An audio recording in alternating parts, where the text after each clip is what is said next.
Welcome to Drill Down Earnings. We've got second quarter results from C3.ai. The stock market hates them. I'm conflicted about them. Let's talk about them.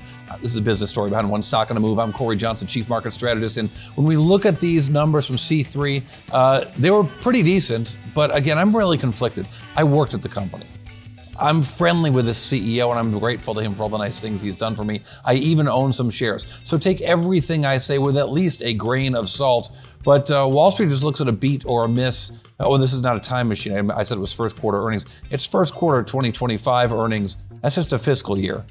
Not a hot tub time machine. But Wall Street just looks at a beat or a miss, and this was a beat, so what's going on? Let's dig a little bit deeper. So $87.2 million in revenues.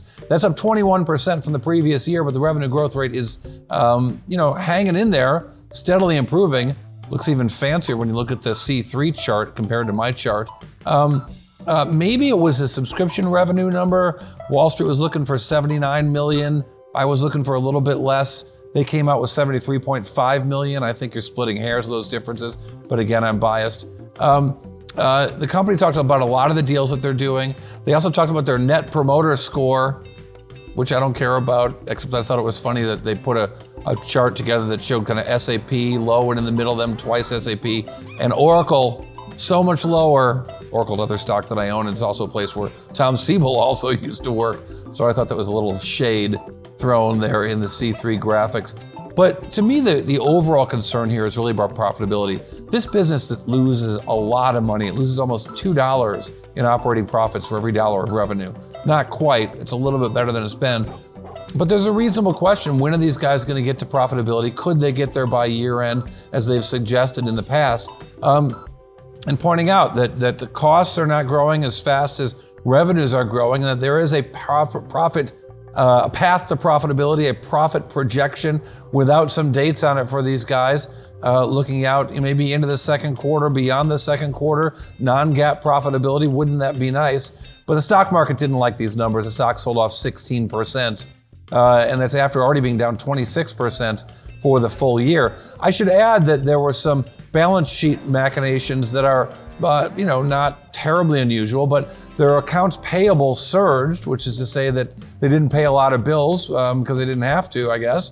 But they also saw the receivables rise. Receivables go up, accounts payable go down. You can talk about having free cash flow, but eventually the piper, the payables, got to get paid. Lots of P's there. Let's look a little bit more. There's a lot of talk about pilot programs, about different industries, about deals with the Marines, deals with Nucor, deals with Electrobras. These aren't big deals for this company, but they're important for kind of proof of concept still after so many quarters of being a public company, more than a decade of being in existence. And Tom Siebel still talks about a lot of excitement about AI, particularly now that generative AI is a thing, when this company's been doing AI for a decade. I mean, I would say particularly with the advent of generative AI, I think it's very difficult for people who are assessing these companies to really understand the complexity of what's going on in the AI market, okay? Where we have, 41 different flavors of enterprise AI. We have these generative AI applications that go from very kind of small, low price use cases to very high priced, high value use cases. And you can honestly, it's difficult to model that. This is not a simple business. We're in this, as we enter this kind of new world of AI, it's really complex, and we can't simply multiply. Gee, we did this many widgets this quarter, and we're going to do that many widgets next quarter, and this is the growth rates of widgets, and this is the gross margin, and therefore, this is what we continue to be just amazed by the broad range of applications that we're finding for enterprise AI, and I would say in generative AI, many of which we just couldn't have anticipated. I would say like public sector, we didn't anticipate that, and we just fell into a gold mine there. Okay, law firms, medical diagnostics, it's just fascinating. So lots of use cases, growing revenues, I won't call it lots of revenues, lots of losses. What's it all mean? What's your drill down earnings takeaway, and what's one number that tells you a whole lot? I'm gonna have that for you right after this. The Drill Down is brought to you by Futurum Group, where analysts, researchers, advisors, content creators, and marketing experts help business leaders anticipate and understand shifts in their industries and build strategies to leverage disruptive innovation. With deep analysis, Futurum Group's extensive industry experience delivers reliable research and data, thought leadership, and actionable advice to help you with your strategy and go-to-market efforts. Futurum Group. C3.ai just reporting fiscal first quarter 2025 earnings. The market hates them. I'm conflicted on them because I own a little stock. I worked there once upon a time. I really like the CEO, so take this all with a grain of salt.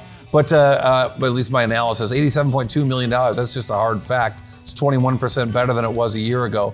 But I promise you the drill down earnings bite, the one number that tells us a whole lot. This company's losing a lot of money.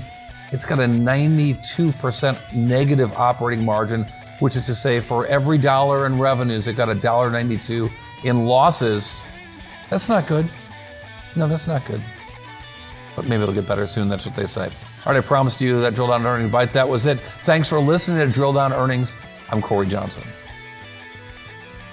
And check me out at X at Cory TV. You can keep watching us here on YouTube, but I want to see your comments. So check me out on Instagram or on TikTok at Drill Down Pod. Leave us some comments. Tell me what you think.